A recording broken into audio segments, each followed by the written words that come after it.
En Luc 9, 23, Jésus a dit, « Si quelqu'un veut venir après moi, qu'il renonce à lui-même, qu'il se charge chaque jour de sa croix et qu'il me suive. » Dans la majorité des autres versets des évangiles, où Jésus parle de la croix à ses disciples, il voulait dire qu'ils devaient être prêts à mourir pour leur foi, littéralement, comme lui-même allait devoir le faire. Mais ce texte-là est le seul qui précise qu'on doit porter la croix chaque jour. Comme on ne peut pas mourir physiquement à tous les jours, ben, il est bien évident que la croix en question ici, dans ce passage-ci, a un sens figuré. Il s'agit de la crucifixion spirituelle, ou du renoncement aux éléments charnels qui sont en nous, autrement dit. Maintenant, pour renoncer à la chair et au péché, Dieu va devoir nous imposer la discipline de la croix. Si notre désir, c'est vraiment de ressembler à notre Sauveur, on va être étonné des chemins où il va nous faire passer pour nous former. C'est George MacDonald qui a dit « Les afflictions sont l'ombre des ailes de Dieu ». Les circonstances adverses sont très, très souvent des appels de Dieu à mourir à nous-mêmes, puis à être plus saints. Beaucoup de situations adverses ont une grande valeur sanctifiante. L'adversité est souvent la main invisible de Dieu. Avant d'être croyant, on avait l'habitude de fuir ou de combattre tout ce qui nous contrariait. Mais si on veut faire des progrès dans les voies spirituelles maintenant, on va devoir user de discernement et reconnaître les croix que Dieu place sur notre route et apprendre à les mettre à profit. La rébellion, c'est de l'autodestruction spirituellement parlant. Le croyant rebelle à la croix va voir paralyser lentement sa vie spirituelle et sa relation avec Dieu va se détériorer. La croix peut se présenter à nous autres sous toutes sortes de formes. En fait, il peut y avoir autant de croix qu'il y a de choses désagréables à vivre dans nos vies. Mais heureusement pour nous autres, tout n'est pas nécessairement une croix. Je veux dire que c'est vrai que la croix est une expérience désagréable pour la chair, mais toute expérience désagréable qui nous arrive n'est pas nécessairement une croix que Dieu nous demande de porter non plus. Je vais faire ça bien clair avant de commencer. J'ai pas envie qu'en terminant d'écouter ce message-là, le diable commence à vous lier puis à vous dire que Dieu veut pas que vous essayiez de changer quoi que ce soit dans votre vie puis d'accepter absolument tout. C'est pas ça du tout. Il y en a suffisamment comme ça de pauvres chrétiens qui vivent leur vie chrétienne pliée en deux sous toutes sortes d'obligations imaginaires. On va y revenir un peu tantôt à ça. La croix n'est pas seulement la façon d'être sauvé, mais c'est aussi une façon de vivre pour le chrétien. Le christianisme entier est une institution sacrificielle.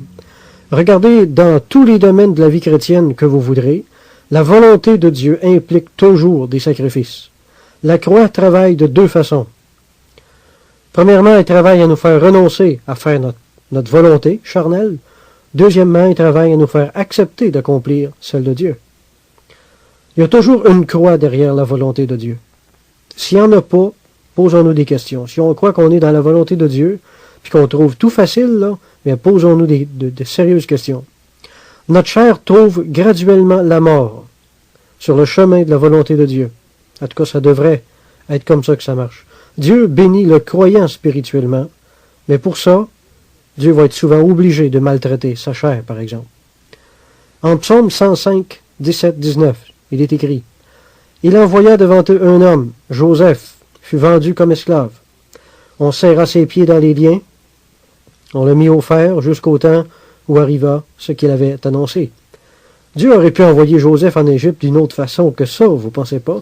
Il aurait pu simplement lui parler comme il parlait aux autres prophètes, puis lui dire « Joseph, lève-toi, puis va en Égypte. » C'est sa vie. La vie du pauvre Joseph aurait été drôlement plus simple. Quelle souffrance ce pauvre Joseph se serait sauvé. Mais voyez-vous, la volonté de Dieu, c'est pas toujours de nous épargner de la souffrance. C'est encore une fausse conception de Dieu et du christianisme. La souffrance façonne l'homme et lui enseigne des leçons très profondes, puis qui pourrait absolument pas apprendre d'une autre façon. Le monde, c'est l'école de Dieu, puis la souffrance, c'est notre professeur. En fait, la souffrance ne fait pas seulement enseigner des choses, mais elle change les gens, ce qui est 1000 fois meilleur. Tout ce qui est arrivé à Joseph a été voulu de Dieu dans le but de le former spirituellement. Dieu a envoyé Joseph en Égypte à sa manière à lui, c'est-à-dire par le plus dur, le plus étroit, mais le meilleur des chemins, comme l'a dit Richard Toupin dans une de ses chansons. Jésus nous a lavés dans son sang, mais il nous rince maintenant dans nos larmes. Quelqu'un a dit, par la prospérité, Dieu éprouve notre gratitude. Dans la pauvreté, il éprouve notre contentement. Dans le malheur, il éprouve notre soumission. Dans la noirceur, il éprouve notre foi. Dans la tentation, il éprouve notre fermeté. » Fin de citation. Beaucoup de prédications mettent l'emphase sur la vie de Jésus-Christ, à l'œuvre, à l'intérieur de l'Église ou du croyant. Je loue Dieu pour ça, évidemment, mais oublions pas, par exemple, la mort de Jésus désire également faire un ministère à nous autres, puis ça, c'est une vérité tout aussi importante, mais qu'on n'entend pratiquement jamais parler. Tout ça, c'est en grande partie la faute de cette espèce d'évangile de la prospérité là, qui nous vient des États-Unis, puis qui a littéralement éliminé la croix du christianisme. Maintenant, la vérité, c'est qu'à cause de notre incorporation en Jésus-Christ, on a non seulement l'immense privilège de participer à la vie de notre Maître, mais avant tout, à sa mort. Puis ça, c'est pas une mauvaise nouvelle, mais au contraire, une bénédiction, nous dit Paul. C'est en 1 Corinthiens 10,16 que Paul dit « La coupe de bénédiction que nous bénissons, n'est-elle pas la communion au sang de Christ? » Le pain que nous rompons n'est-il pas la communion au corps de Christ? On voit la bénédiction reliée avec le sang, là. Ce verset-là implique forcément de la souffrance à quelque part dans la vie chrétienne. Mais Paul nous dit qu'il y a une bénédiction en même temps là-dedans. En Philippiens 3, 10, 11, Paul parle clairement de la communion de ses souffrances en devenant conforme à lui dans sa mort. Toute souffrance, si on y est docile, nous propulse vers une spiritualité toujours plus profonde. Maintenant, une des croix, par exemple, qui peut être dans la volonté de Dieu pour nous autres qu'on porte, c'est la croix du travail. À cause d'un problème de paresse, il y en a pour qui le travail est une croix que Dieu va leur demander de porter. À l'inverse, il y en a d'autres de nature beaucoup plus actifs qui trouveraient au contraire le manque de travail comme une situation intolérable, puis qui serait une croix pour eux autres. J'ai vu ça. Dieu peut mettre ces gens-là dans l'obligation de ralentir pour les porter à s'intéresser davantage au royaume de Dieu. Alors, on doit apprendre à bien connaître le caractère de notre chair pour pouvoir discerner où Dieu veut travailler dans notre vie. Mais de façon générale, l'humanité a été condamnée à travailler à la sueur de son front. Les croyants, encore plus que les autres, doivent accepter cette discipline du Seigneur, puis s'efforcer de ne pas regimber contre sa volonté, en murmurant tout le temps contre le diable ou contre leur boss, comme les païens qui sont rebelles. Le travail est une croix que Dieu a placée sur le dos de l'homme pour que ça concourt à humilier sa chair rebelle. Dans le fond, c'est un service que Dieu nous rend. Le sacrifice que l'homme fait en travaillant le brise et le rapproche donc de Dieu. David a dit quelque part que le sacrifice qui est agréable à l'Éternel est un esprit contrit et brisé. On doit envisager le travail comme un exercice spirituel sanctifiant. On peut faire de ces sacrifices-là de belles occasions de plaire à Dieu, vous savez. Par une courte prière, prenons l'habitude d'offrir notre journée à Dieu avant de partir, puis après en être revenu aussi. Je parle pas de ça pour rien, vous savez. C'est un domaine où j'ai beaucoup de difficultés moi-même, puis Dieu m'a beaucoup parlé, m'a enseigné ces choses-là, puis ça m'a beaucoup aidé. Je sais que plusieurs d'entre nous devraient vraiment s'efforcer de faire de leur travail un sacrifice spirituel et non une simple routine. Au lieu d'en faire un sujet de frustration et de murmure, on peut faire de notre travail quelque chose de vraiment agréable à Dieu. La rébellion alourdit tout fardeau. Celui qui se rebelle contre son travail rend son travail 10 fois plus pénible. Celui qui se rebelle contre sa maladie rend sa maladie 10 fois plus pénible. La rébellion rend tout plus difficile. À l'inverse, la docilité et l'acceptation rend tout tellement plus facile. L'irritation est de la rébellion. L'irritation est un sentiment qui confirme la présence de rébellion dans notre cœur. C'est quelque chose que le Seigneur désire vraiment qu'on mette sur la croix dans nos vies à tous. Rejetons la rébellion. Avant de nous rendre à notre travail, par exemple, prenons l'habitude de l'offrir à Dieu comme une offrande de nous-mêmes. Demandons-lui de nous aider à l'accomplir avec la meilleure attitude possible. Disons à Dieu que même si c'est difficile, bien qu'on accepte quand même les désagréments de notre travail, puis qu'on lui offre tout ça comme un sacrifice spirituel, un sacrifice d'obéissance et de soumission. Consacrer sa vie à l'évangélisation ou à n'importe quel autre ministère, c'est pas la seule forme de consécration qui existe, vous savez. On peut vraiment faire de notre travail séculier, de nos tâches ordinaires de tous les jours, quelque chose de très beau aux yeux de Dieu, puis qui soit tout aussi spirituel que n'importe quel don ministère. On va parler un peu plus des sacrifices, j'en ai fait allusion là. Peut-être que ça l'a choqué un peu l'esprit de quelques-uns, alors je vais m'expliquer. Maintenant, à cause du sens qu'a donné le catholicisme au sacrifice méritoire dans le passé, les croyants évangéliques craignent ce mot-là parce qu'il est pour eux autres synonyme de salut par les œuvres. Mais faire des sacrifices pour l'amour de Dieu est une doctrine entièrement biblique, par exemple. Certains sacrifices peuvent véritablement être spirituels, nous dit l'Écriture. C'est notre façon d'envisager le sacrifice qui fait toute la différence. Les sacrifices sont bibliques du moment qu'on les offre comme une action de grâce, et non comme quelque chose de méritoire, évidemment. J'espère que c'est ce que je me fais bien comprendre, là. En Luc 1, 24, ça dit, « Élisabeth, sa femme, devint enceinte. Elle se cacha pendant 5 mois, disant, « C'est la grâce que le Seigneur m'a faite, quand il a jeté les yeux sur moi, pour ôter mon opprobre parmi les hommes. » Regardez bien ça. Moi, je suis persuadé qu'Élisabeth avait une envie folle d'aller annoncer la nouvelle qu'elle était enceinte à tout le monde immédiatement. Mais elle a eu la pensée de remercier d'abord le Seigneur d'une façon bien spéciale. Élisabeth se cacha, dit l'Écriture. Se priver de la joie d'annoncer cette grande nouvelle était tout un sacrifice pour elle, j'en doute pas une seconde. Mais c'était un sacrifice spirituel. C'était sa façon à elle de rendre grâce. Élisabeth n'a pas fait ce sacrifice-là pour mériter quelque chose, mais pour remercier Dieu de quelque chose, ce qui est très différent. Comme les Juifs de l'Ancien Testament qui se privaient de 10% de leur récolte annuelle pour les donner aux pauvres, Élisabeth a pris 5 mois de joie sur 9, puis elle les a offerts au Seigneur en guise de remerciement. Même chose pour les sacrifices d'animaux que Dieu demandait au peuple. Pour les gens qui vivaient sous l'Ancien Testament, je peux vous dire que prendre un bœuf dans son troupeau puis l'offrir en sacrifice, c'était loin d'être gratuit, vous savez. C'est cher, ça. Maintenant, il n'a jamais été dans la pensée de Dieu que les sacrifices de l'Ancien Testament soient offerts avec l'idée de gagner du mérite devant Dieu. Les sacrifices étaient bien au contraire destinés à faire sentir à l'homme que pour être justifié, il devait s'appuyer sur les souffrances de quelqu'un d'autre, sur un pauvre animal, par exemple. Mais le fait est que ça représentait un grand sacrifice pour un homme que d'obéir à la loi et offrir son précieux bétail sur un autel. On vient au sacrifice du travail maintenant. Lévitique 2, 14 à 16 nous dit, « Si tu fais à l'Éternel une offrande des prémices, tu présenteras des épis nouveaux rôtis au feu et broyés comme offrande de tes prémices. Tu verseras de l'huile dessus, et tu y ajouteras de l'encens. C'est une offrande. Le sacrificateur brûlera comme souvenir une portion des épis broyés de l'huile avec tout l'encens. C'est une offrande consumée par le feu devant l'Éternel. » Bon, cette offrande-là était composée des fruits de la terre, résultat du travail de l'homme. L'huile et l'encens sont probablement la figure de la bonne attitude que l'homme devait avoir en offrant le sacrifice de son travail à Dieu. L'huile est le symbole de la douceur et de la docilité. Nous autres aussi, on est appelés à mettre de l'encens sur notre travail, de façon à ce qu'il devienne une offrande d'agréable odeur à Dieu. Le croyant doit s'efforcer de travailler de façon à ce que son travail soit comme l'encens qui dégage une odeur spirituelle agréable à Dieu.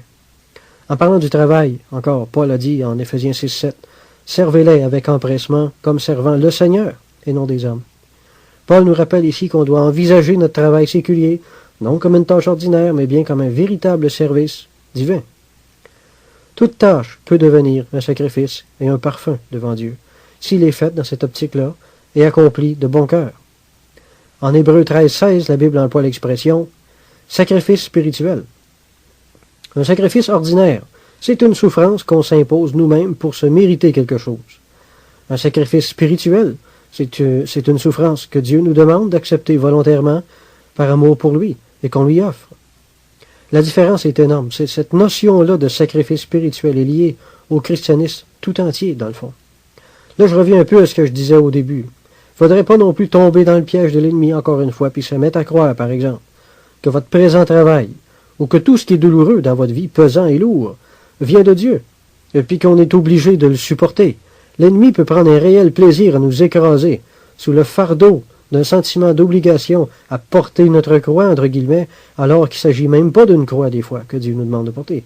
La Bible nous dit de rejeter tout fardeau, au contraire, c'est-à-dire de rejeter tout sentiment par lequel on se sent lié ou obligé à quelque chose par crainte de perdre la faveur de Dieu. Ce genre de fardeau-là ne vient jamais de Dieu. tout n'est pas une croix que Dieu nous demande de porter. Par exemple, en 1 Corinthiens 7, 21, Paul conseillait aux esclaves chrétiens de son époque de regarder l'opportunité de devenir libre comme un don de Dieu, comme une chance. Quand il y avait un moyen de le faire légalement, évidemment. Alors, porter sa croix signifie pas d'endurer des affaires qu'on n'est simplement pas capable d'endurer. Laissons pas l'ennemi nous lier non plus. Alors, dans la prière plutôt, puis demandons à Dieu de nous éclairer puis de savoir si ce qui nous afflige là fait partie de notre croix ou si c'est simplement un fardeau de l'ennemi qu'on doit combattre et repousser. Dans ce cas-là, ce ne sera pas le moment d'accepter, mais au contraire, de résister à ce qui nous afflige. Bon, par exemple, il y en a qui parlent trop. Un autre exemple. C'est naturel chez eux. Alors, retenir leur langue peut être une des croix que Dieu leur demande de porter. D'autres sont au contraire trop réservés, trop timides, puis ils répugnent à dire ce que Dieu met dans leur bouche quelquefois, puis ils choisissent de se taire alors qu'ils devraient parler. Alors, leur croix à eux autres, c'est d'accepter la douleur qui leur en coûte d'ouvrir la bouche quand c'est le temps. Il y a aussi une croix derrière chaque don spirituel authentique. Les croyants qui ne manifestent aucun don après plusieurs années de vie chrétienne sont très souvent de ceux qui ont répugné généralement à obéir quand Dieu leur demandait de faire ou de dire quelque chose. Ils n'ont pas porté la croix de l'obéissance. Alors Dieu n'a jamais pu les employer comme il aurait voulu, ou comme ils auraient pu l'être. Dans son amour, Dieu ne nous fait pas de reproches, mais après un certain temps, l'Esprit est bien obligé d'aller essayer d'utiliser quelqu'un d'autre. On fuit l'obéissance parce qu'on pense qu'on va perdre quelque chose alors que Dieu désire, au contraire, nous faire connaître une expérience merveilleuse. L'obéissance nous remplit du Saint-Esprit et d'un sentiment de satisfaction, de bénédiction, tandis que la désobéissance nous vide de l'Esprit, toujours un peu plus. Il y a aussi la croix de l'humiliation. Ça englobe beaucoup de choses. La seule chose qui puisse mettre l'orgueil à mort, par exemple, dans la vie d'un homme, c'est l'humiliation. L'apôtre Paul a reçu une écharpe pour l'empêcher de s'enorgueillir. On sait que Paul a souvent été outragé et méprisé par les Juifs et même par des croyants. Devoir défendre son ministère devant les croyants de ses propres églises devait sûrement être un sujet de tristesse et d'humiliation pour lui. Être à plusieurs reprises battu publiquement durant ses croisades d'évangélisation devait être également très humiliant.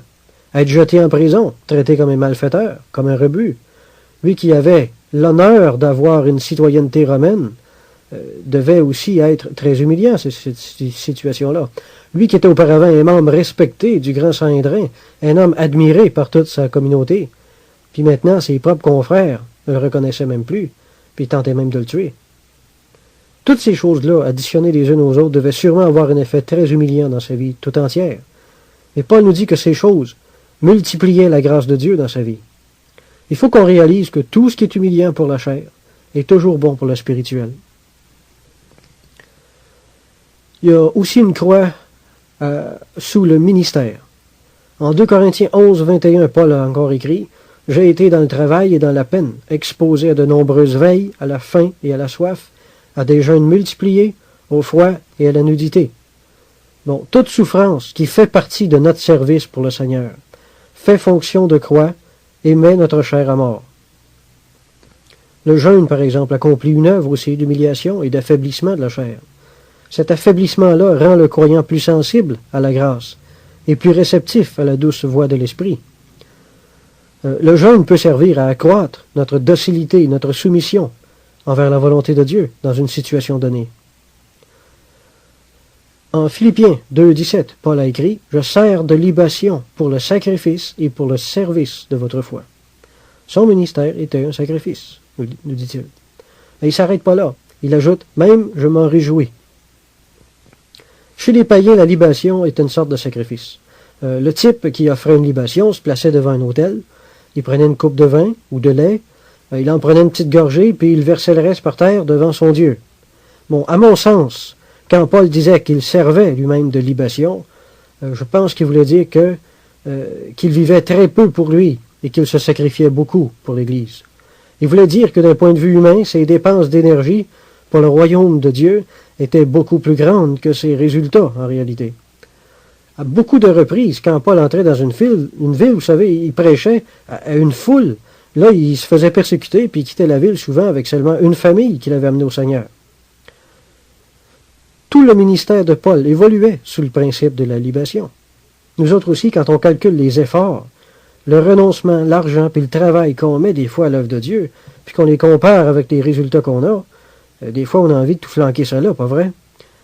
Mais il faut comprendre qu'aux yeux de Dieu, c'est notre obéissance qui a le plus de valeur, et non nos résultats proprement dit. Du succès, puis des résultats, ça Dieu peut en donner à des poires s'il veut. Vous savez ça, hein? Le succès ou l'insuccès, dans notre ministère, ça ne veut rien dire du tout. Sentir la faveur de Dieu sur nos efforts, sentir la faveur de Dieu sur nos échecs, même quelquefois, ça c'est quelque chose. C'est quelque chose qui compte devant Dieu. Un vrai ministère va toujours être bâti sur le principe de la libation. On doit accepter ça. Les efforts et les résultats d'un ministère sont très, très rarement proportionnels. Il y a des exceptions à ça, mais je pense que la norme, c'est qu'on va devoir tous accepter de faire beaucoup plus d'efforts qu'on va avoir de résultats. C'est comme ça que ça marche. On doit connaître ce principe-là, et surtout accepter le sacrifice que nous impose notre ministère. Sinon, on risque de développer une amertume là, qui risque à son tour de nous arrêter ou de nous faire beaucoup de mal. La croix s'applique à notre vie de prière aussi. C'est difficile des fois de trouver la face de Dieu dans la prière. C'est pénible de devoir prier longtemps quelquefois avant d'être béni et enrichi spirituellement. Mais ça ne devrait pas nous décourager parce que tout ça, c'est parfaitement naturel, encore une fois. À maintes reprises, les Écritures nous exhortent à chercher la face de Dieu. Si ça dit qu'il faut la chercher, c'est évident que ça sous-entend une certaine difficulté. Que ça nous plaise ou non, il y a un élément de sacrifice dans la prière, une sorte de mort à nous-mêmes, qu'on doit souvent expérimenter avant de pouvoir commencer à être édifié. Maintenant, comme autre croix, il y a aussi les défauts de personnalité que l'on possède. Une nature dépressive, une trop grande sensibilité ou la timidité peuvent être des choses humiliantes pour le croyant et constituer une croix pour lui dans sa vie. Puis si on fait partie de cette catégorie-là, il y a peut-être quelque chose qui est temps qu'on sache une bonne fois pour toutes.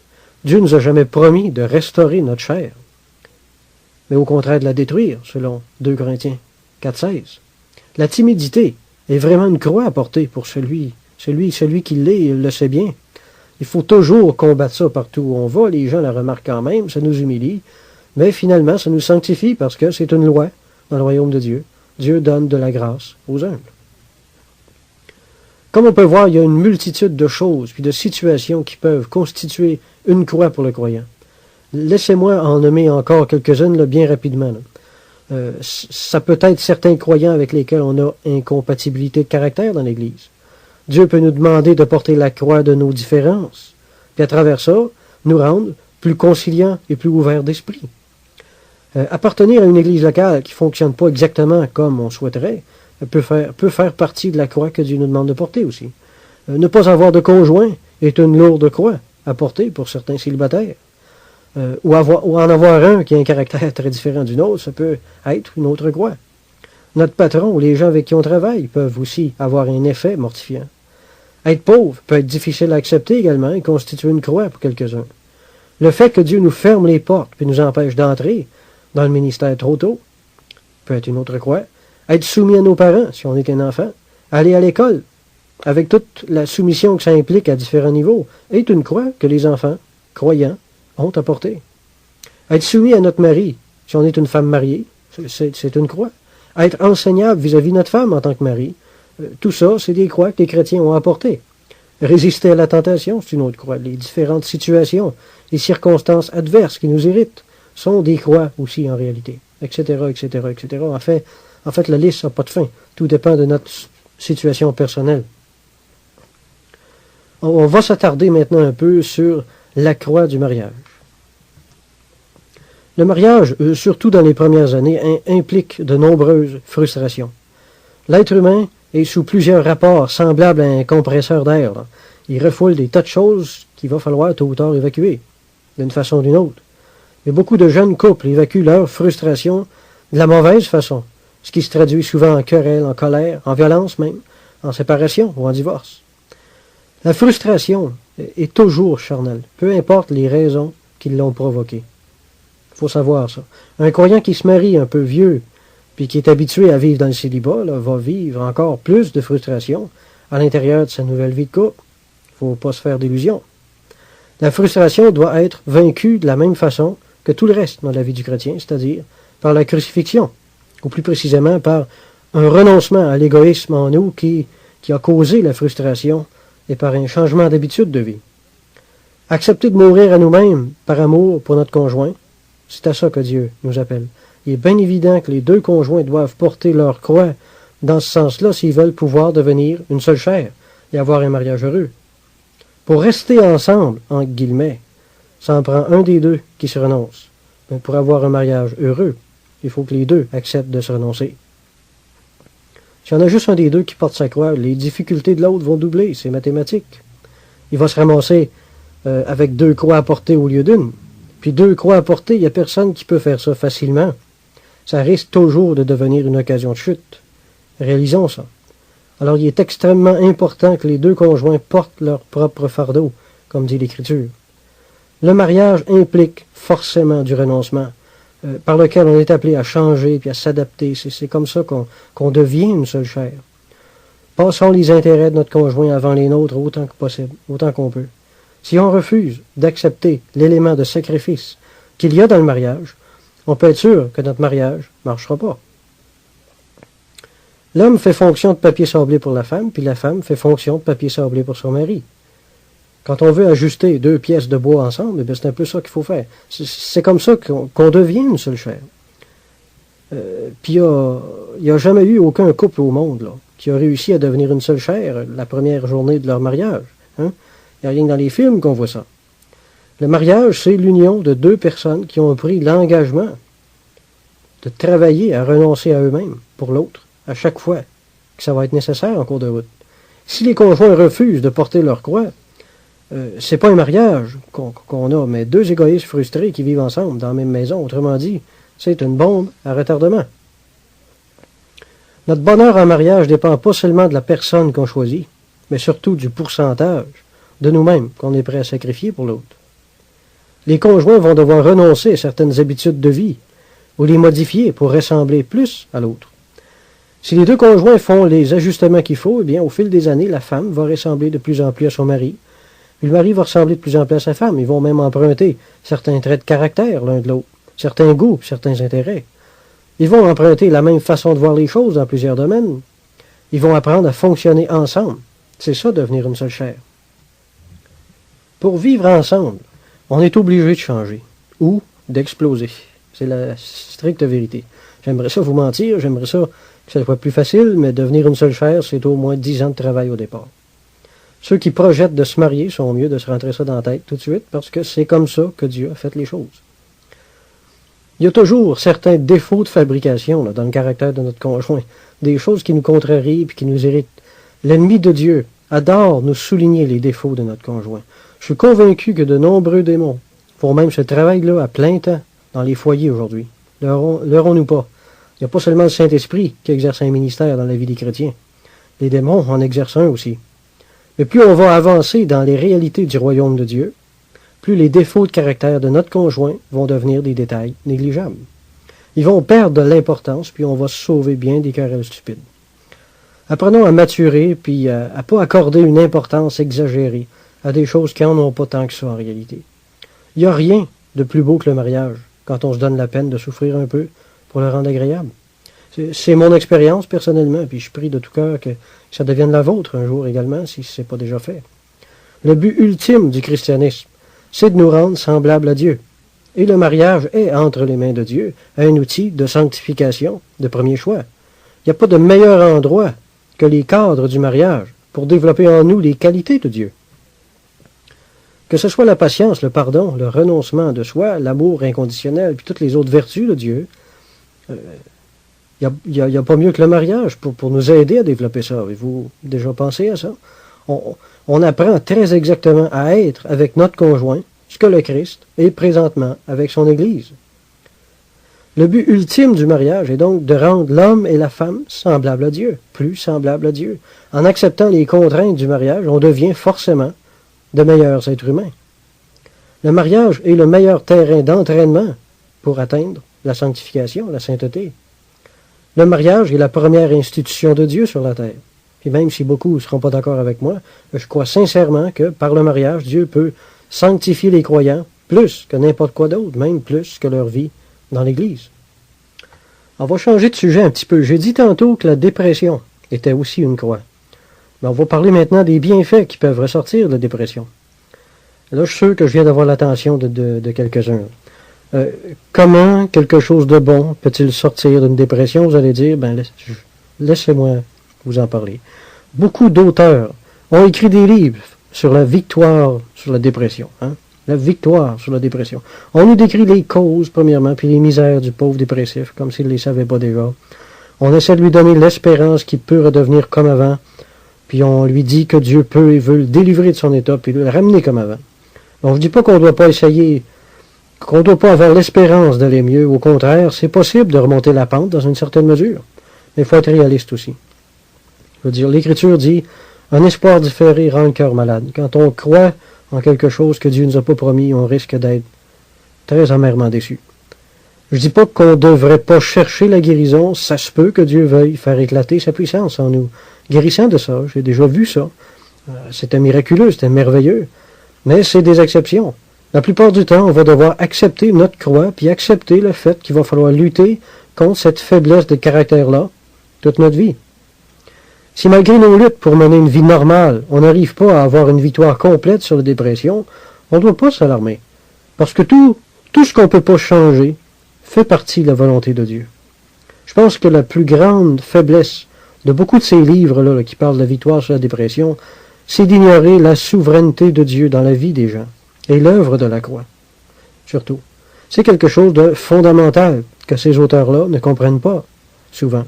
Grâce au pouvoir qu'il a de s'assujettir toutes choses, dit la Bible, Dieu désire se servir de toute souffrance, de toute situation adverse ou désagréable dans nos vies, puis les faire tourner à notre bien, c'est-à-dire pour notre plus grand avancement spirituel.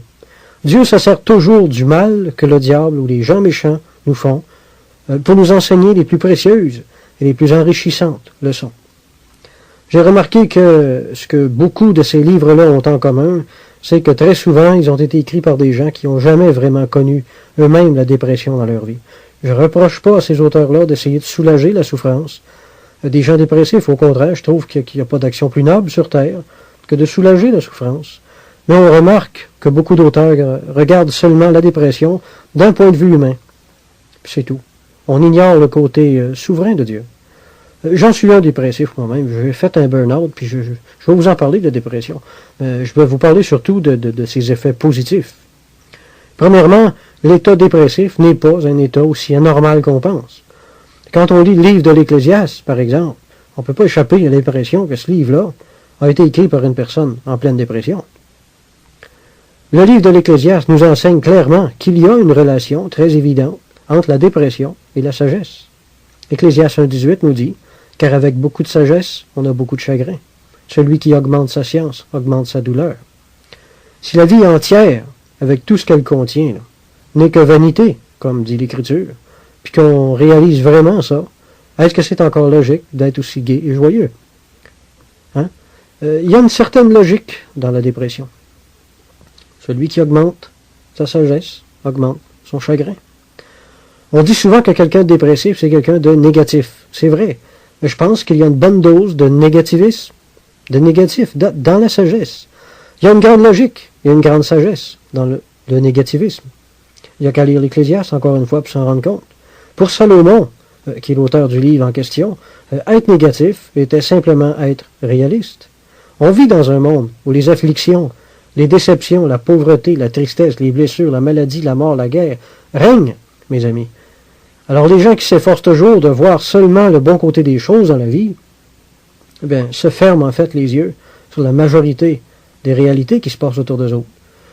On nous dit, oui, mais il faut être positif dans la vie, il ne faut pas regarder le mauvais côté des choses. Je m'excuse, mais l'Ecclésiaste nous dit sans cesse qu'il est au contraire sage de le faire. Ecclésiaste 7, 2, 4 dit, mieux vaut aller dans une maison de deuil que d'aller dans une maison de festin, car c'est là la fin de tout homme. Mieux vaut le chagrin que le rire.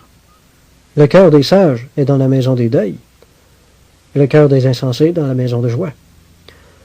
Alors, on dit que ce sont les plus mauvais médicaments qui sont les plus efficaces, puis moi je pense que la sagesse se trouve également surtout dans le côté négatif de la vie.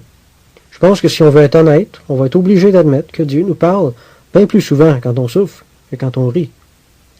Les gens positifs, qui refusent de regarder les réalités de la vie bien en face, sont un peu comme des enfants qui refusent de manger leurs légumes parce que ça goûte pas bon. Hein? Mais c'est pourtant ce qui leur ferait le plus de bien. Et les gens positifs ne connaissent pas la beauté de la tristesse, ni la sagesse qu'elle pourrait leur apporter. Il y en a qui pensent que si on regarde le mauvais côté de la vie, on ne sera pas heureux. Mais c'est pas vrai. Salomon a dit qu'avec un visage triste, le cœur peut être content. Moi, je pense que cette joie spirituelle-là est bien plus vraie et bien plus sage que la joie qui provient des plaisirs de la vie. Je suis bien d'accord qu'il faut faire attention. L'homme ne doit quand même pas regarder seulement ce qui est négatif dans la vie. Il faut aussi songer à toutes les joies que Dieu nous donne sur la terre. Il faut aussi songer à toutes les joies spirituelles qu'il y a à servir le Seigneur. La joie est un fruit de l'esprit. Il y a de la joie. Il y a la joie des bénédictions que Dieu nous accorde quand on lit les évangiles, par exemple, ou quand on écoute un chant chrétien qui nous plaît, un bon sermon qui contient des bonnes paroles et qui encourage notre foi. On peut aussi trouver de la joie en passant un bon moment, à nous vider le cœur devant Dieu dans la prière. Il y a aussi la joie qu'on peut tirer d'un bon échange de points de vue là, sur ce qu'on a lu dans la Bible avec un autre croyant. Ou la joie d'avoir témoigné de notre foi à quelqu'un autour de nous autres. Il y a la joie de sentir la faveur de Dieu sur nous quand on vient de faire une bonne action. Il y a aussi la joie que nous inspire le fait que si on est croyant, ben on sait qu'on va s'en aller avec Dieu après notre mort, puis qu'on n'aura plus jamais à souffrir de rien. Je pense qu'on doit s'efforcer de regarder les choses négatives de la vie bien en face, puis en tirer instruction avec sagesse. Mais de notre côté, on serait stupide de négliger les joies spirituelles dont on vient de parler, puis aussi de négliger certains plaisirs de la vie quotidienne que Dieu nous donne. Il y a peut-être pas grand-chose de drôle dans notre vie terrestre, pour quelques-uns, là, mais il y a beaucoup de joie dans le Seigneur, par exemple. Puis on ne serait pas sage de s'en priver. Un certain auteur, qui voulait montrer à quel point la dépression était anormale, entre guillemets, a écrit « Quelle perte tragique d'énergie et quel gaspillage de vie ». Moi, quand j'ai lu ça, je me suis dit « Ça n'a pas d'allure, le pauvre dépressif qui va lire ces lignes-là va avoir envie d'aller se jeter en bas d'un pont. » C'est justement ça, la plus grande peur du dépressif, d'être devenu un être qui n'est plus bon à rien. L'auteur du livre en question avait l'air de dire que quand tu es dépressif, tu ne peux plus accomplir le plan que Dieu avait pour toi dans ta vie. Alors, cette façon de voir la dépression va jeter le dépressif dans une angoisse encore plus grande, évidemment. Il va se mettre à rechercher la guérison désespérément, de peur d'être condamné à vivre une vie inutile ou de vivre en dehors de la volonté de Dieu pour le restant de ses jours. Ça va être sa peur. Voyez-vous ce qu'il y avait de malsain dans ces livres-là? Mais rassurez-vous tout de suite, les choses ne fonctionnent pas comme ça du tout. Dieu, qui est souverain, a prévu dès la fondation du monde que vous seriez dépressif un jour, puis craignez pas, il vous a inclus dans son plan tel que vous étiez, puis tel que vous êtes devenu maintenant. Soyez absolument sûrs de ça. La volonté parfaite de Dieu, c'est de vous employer dans la vie avec la force que vous avez présentement, pas avec la force imaginaire que vous auriez si vous n'auriez pas fait de dépression. Je vous ai dit que j'étais dépressif tantôt. À un moment donné, je me suis levé de mon lit un matin avec beaucoup de mélancolie sur le cœur, en pensant à quand j'étais plus jeune et plus fort. Je me suis trouvé un coin pour prier à la campagne tout seul. Je priais et j'avais le cœur gros. Je me disais, Seigneur, c'est tellement triste pour moi de réaliser que je suis plus ce que j'étais. J'ai vieilli, avant mon temps, j'ai perdu beaucoup de courage puis de force à travers les choses que j'ai vécues. J'ai plus la moitié de la capacité que j'avais il y a quelques années seulement. Je suis plus capable de faire autant de choses que je faisais avant, puis je suis même plus capable d'accomplir les projets que j'avais. J'ai plus la force d'être ce que je voudrais être, puis de faire ce que je voudrais faire. Alors le Seigneur m'a dit premièrement qu'il m'avait jamais fait de reproche pour ça. Hein? C'est juste moi qui m'en faisais moi-même, là.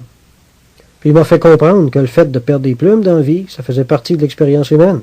Il n'y avait rien d'anormal là-dedans.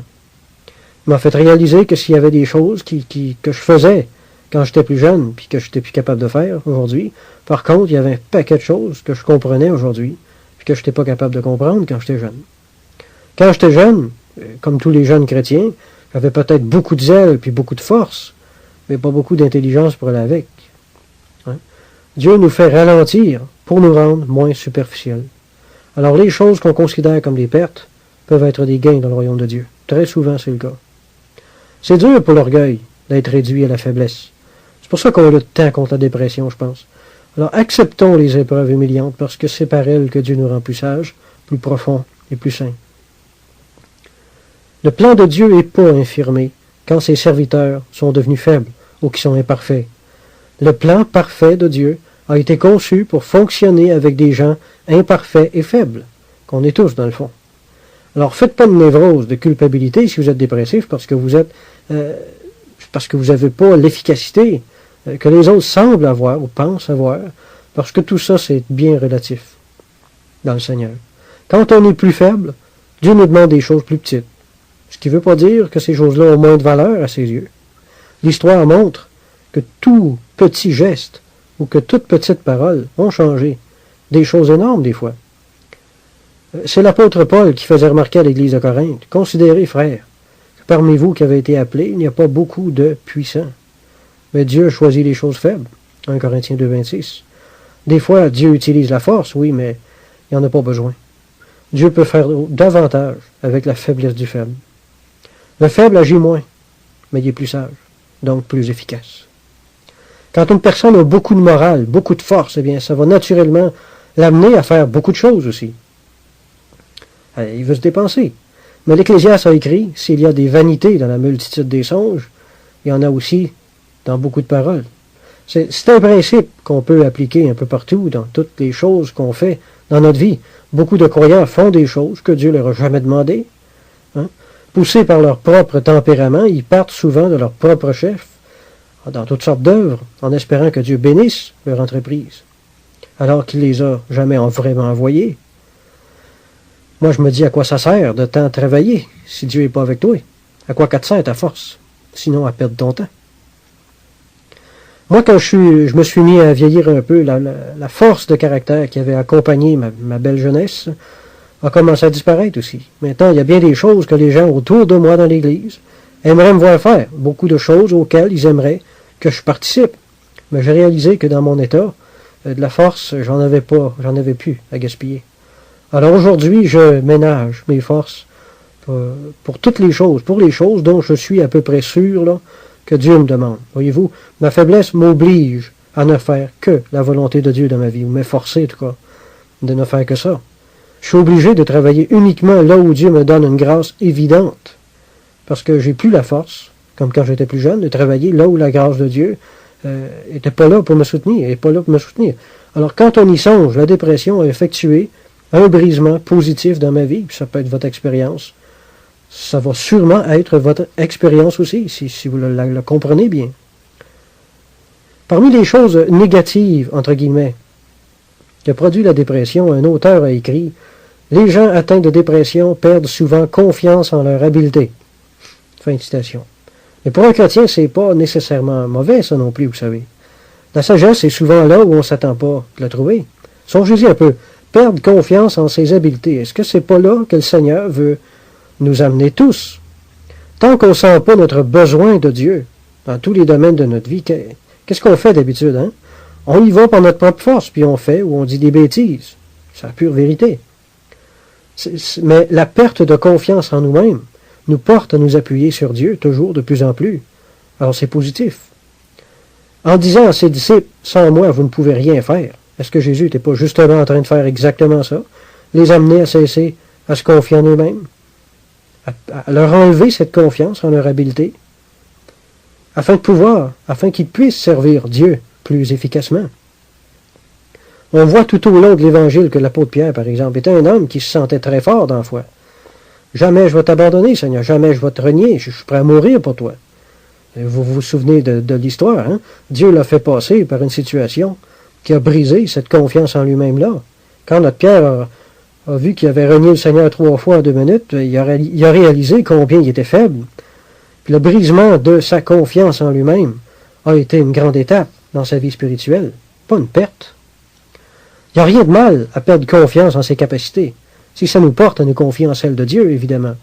Perdre confiance en ses propres capacités va justement amener le croyant à aller s'asseoir aux pieds de Jésus, puis à devenir plus sage. donc plus fort dans le Seigneur. En 2 Corinthiens 4, 7 à 11, Paul explique l'œuvre de brisement que Dieu essaie d'accomplir à travers toutes les pressions de la vie. Nous portons ce trésor dans des vases de terre, afin que cette grande puissance soit attribuée à Dieu, et non pas à nous. Nous sommes pressés de toute manière, mais non réduits à l'extrémité, dans la détresse, mais non dans le désespoir, persécutés, mais non abandonnés, abattus, ou dépressifs, selon une autre traduction, mais non perdus, portant toujours avec nous dans notre corps la mort de Jésus, afin que la vie de Jésus soit aussi manifestée.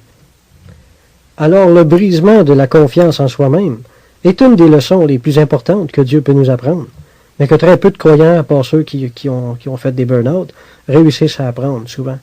On ne reconnaît pas la main de Dieu avant ça. Je crois que beaucoup d'auteurs chrétiens qui écrivent à propos de la dépression sont très influencés par la psychologie.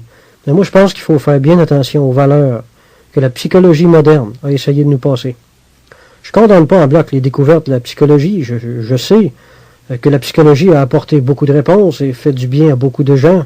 Dans certains cas, il y a des psychologues qui ont été de meilleurs pasteurs que les pasteurs eux-mêmes envers les gens, qui ont été plus humains et plus compréhensifs. Mais il ne faut pas oublier que ce ne sont pas des croyants qui ont inventé la psychologie. En fait, la plupart des psychologues ne comprennent pas le christianisme biblique, puis dans bien des cas, ils l'ont carrément rejeté. Alors, toute la doctrine de la croix de Christ, puis de l'œuvre de brisement que Dieu fait dans la vie du croyant, tout ce principe-là de mort à soi-même et de résurrection spirituelle en Jésus-Christ est totalement inconnu à la psychologie moderne. Cette doctrine-là est pourtant à la base même du christianisme évangélique tout entier. C'est ce qui leur fait voir les choses avec les yeux des hommes, et non avec les yeux de Dieu. C'est ce manque de connaissance-là qui les égare. Alors, sachons séparer ce qui est précieux de ce qui est vil à l'intérieur de la psychologie d'aujourd'hui. L'être humain a toujours cherché des chemins pour se sauver de la souffrance, sous toutes les formes, puis dans bien des cas, la psychologie a juste été un autre des moyens que l'homme a développés pour sauver sa propre vie, justement, puis d'essayer de trouver le bonheur sans Dieu. Alors attention. La maladie est une mort lente. La dépression est également une sorte de mort. Mais on est sur la terre pour mourir, pas vrai? Puis même en essayant de nier ou de se sauver de ça, on va tout passer par là quand même. La mort fait partie du christianisme parce que la mort fait partie de la vie. Mais réjouissons-nous parce que ce qu'il y a de merveilleux, c'est qu'en Jésus-Christ, Dieu se sert de toutes ces choses laides là, puis qu'il en fait quelque chose de beau pour lui. En tout cas, il peut le faire.